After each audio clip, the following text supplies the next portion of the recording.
for drawing me to ACAP mentoring was the president, actually, Dr. Clark. Him and I were having a discussion, essentially trying to highlight the issues of mental health and mental awareness. I heard about it through a friend who met with Dr. Clark at UOIT, and he told me about eCamp mentoring. I heard about eCamp mentoring through my dad. He's a part of the organization, so I decided it would be a good idea for me to join as well and help and promote the business. I heard about eCamp from Dr. Clark. I told him that I had the opportunity to spend more time volunteering since I finished school. And once I read the mission statement about investing in youth and providing that support and guidance, I was right on board. I heard about eCamp mentoring from my friend Chelsea. She's a co-chair of the eCamp mentoring.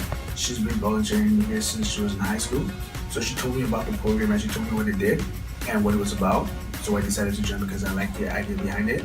And then now that I'm in it, it's exciting and it's very interesting, and I'm looking forward to the end of it. So I actually have an auntie who was friends with Dr. Clark, so she told me about the opportunity and she told me a little bit about what I'd be doing, so I was interested. And I spoke to Dr. Clark directly, and then we set up an interview, so that's how I got the job and how I heard about it. My expectations for eCamp mentoring are to make a difference. My goal is by the end of this to help somebody, and even if it's something small, right? Like maybe even like one person that I meet on the street, or maybe the people within the program itself. That's what I want to achieve by the end of it. So, well, really, I didn't know what to expect. On the first day driving there, I had no idea what to expect. I didn't know whether I'd be working in a group. I didn't know whether I'd be on computers or I'd be out in the community interviewing people or being more social. So when I got here, it was really a big shock, but it was good to hear. As soon as I got here, I heard about what I'd be doing, and I was perfectly fine with it.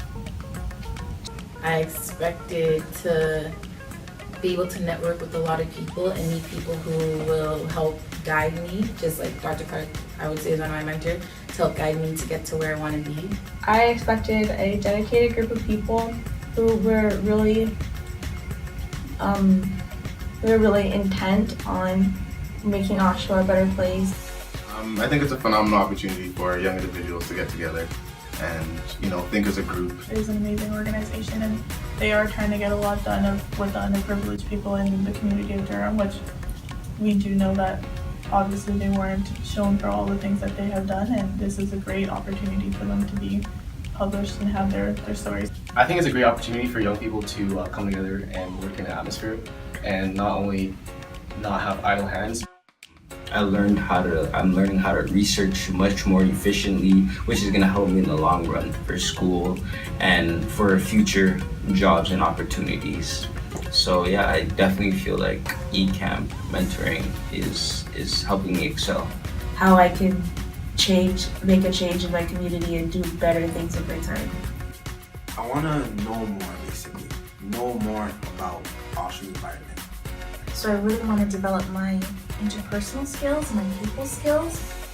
So as a member of the MATE team, so the Media Exploration and Expansion team, we've worked on basically using social media as a powerful platform as it is currently in 2016, and just using social media to our advantage, so creating Twitter pages and Instagram pages and other media outlets where we can sort of post what we're doing with SEMP and promote other aspects of eCamp, so making brochures for things such as face-to-face, SEMP, and I'm also working on a GARS award, so planning that as well. GARS stands for Guiding a Rising Star.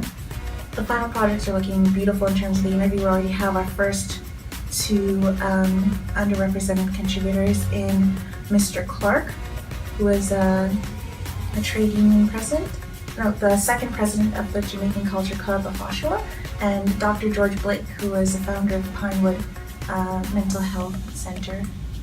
For one, we've researched all the minority groups in Oshawa. We've contacted some First Nations that face challenges, and just to hear their struggles. And we've contacted some businesses, minority businesses in Oshawa, such as Chinese restaurants, Caribbean restaurants. We've made brochures and PowerPoints about minority groups and the challenges they face. I've been working on the history of GM, so General Motors in Oshawa, and just how it came to be. And right now I'm currently working on the eCamp face-to-face, which is something that eCamp does, and we've been doing for 3 years now. So I'm working on an outline for next season. Basically, yeah, I can't really give you the details of it because it's a big surprise, but we got a lot of information.